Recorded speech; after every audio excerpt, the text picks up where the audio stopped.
Ice દ્વારા ન્યુયોર્કમાંથી 6 દિવસ દરમિયાન કરવામાં આવેલી ટાર્ગેટેડ રેડમાં 200થી વધુ અનડોક્યુમેન્ટેડ ઇમિગ્રન્ટ્સને અરેસ્ટ કરવામાં આવ્યા છે. એનબીસી ન્યુયોર્કના એક રિપોર્ટ અનુસાર અરેસ્ટ કરાયેલા લોકોમાં મોટાભાગના ક્રિમિનલ્સ છે, જેમના પર ડ્રગ્સથી લઈને મર્ડર અને ફાયરઆર્મ્સ સહિતના અનેક ગંભીર ચાર્જીસ લાગેલા છે. આ રેડ્સ ન્યુયોર્ક સિટી અને તેની આસપાસના વિસ્તારોમાં એપ્રિલ 6 થી એપ્રિલ 12ના ગાળામાં કરવામાં આવી હતી. આઈસના જણાવ્યા અનુસાર અરેસ્ટ કરાયેલા અડધો લોકો પર ગંભીર આરોપ લાગેલા છે અને તેમાં કેટલાક તો ગુનેગાર પણ સાબિત થયા છે અને અમુક લોકો MS-13, 10D અરુગા અને 18th સ્ટ્રીટ ગેંગ્સના પણ મેમ્બર્સ છે. ન્યુયોર્કના મેયરે આ કાર્યવાહીને સપોર્ટ કરતા જણાવ્યું હતું કે તેઓ કોઈપણ પ્રકારના લો એન્ફોર્સમેન્ટને ટેકો આપશે. એરિક એડમ્સે એમ પણ કહ્યું હતું કે આઈસ કોઈ ક્રિમિનલ ઓર્ગેનાઇઝેશન નથી અને પબ્લિક સેફટી માટે કરાતી કોઈપણ કાર્યવાહીને શહેરનું તંત્ર સપોર્ટ કરતું રહેશે.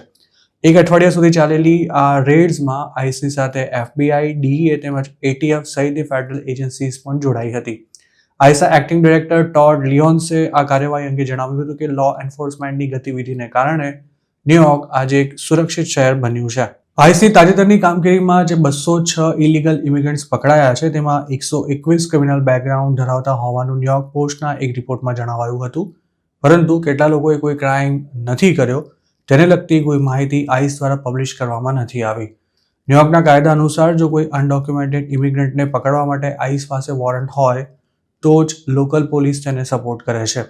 Centre for migration studies of ન્યુયોર્કના એક રિપોર્ટ પ્રમાણે 2022માં ન્યુયોર્ક સ્ટેટમાં રહેતા અનડોક્યુમેન્ટેડ ઇમિગ્રન્ટ્સની સંખ્યા 6.72 લાખ નોંધાઈ હતી, જેની સામે ટ્રમ્પ એડમિનિસ્ટ્રેશનમાં અત્યાર સુધી ન્યુયોર્કમાંથી પકડાયેલા અનડોક્યુમેન્ટેડ ઇમિગ્રન્ટ્સની સંખ્યા અમુક હજારોમાં જ થાય છે.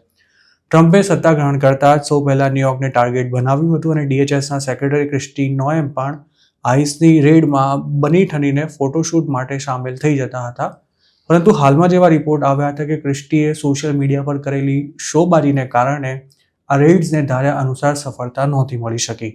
માર્ચ મહિનામાં પણ આઈસ દ્વારા 24 થી 28 તારીખ દરમિયાન ન્યુયોર્કમાં મોટાપાયે કાર્યવાહી હાથ ધરાઈ હતી, જેમાં 133 ઇલીગલ ઇમિગ્રન્ટ્સ અરેસ્ટ થયા હતા અને તેમાંથી 20 લોકો ક્રિમિનલ બેકગ્રાઉન્ડ ધરાવતા હતા.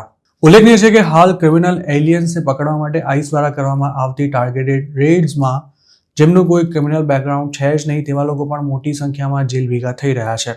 તાજેતરમાં જ મેસેચ્યુસેટ્સમાં કારમાં સવાર એક અનડોક્યુમેન્ટેડ ઇમિગ્રન્ટને આઈસના એજન્ટ્સ દ્વારા અટકાવાયો હતો, જેણે તુરંત જ પોતાના એટર્નીને ફોન કરી દઈ કારનો દરવાજો ખોલવાનો ઇનકાર કરી દીધો હતો. પરંતુ આઈસના એજન્ટ્સે કડક કાર્યવાહી કરતા કારનો કાચ ફોડી નાખી આ ઇમિગ્રન્ટને બહાર ખેંચી લઈ તેને અરેસ્ટ કરી લીધો હતો.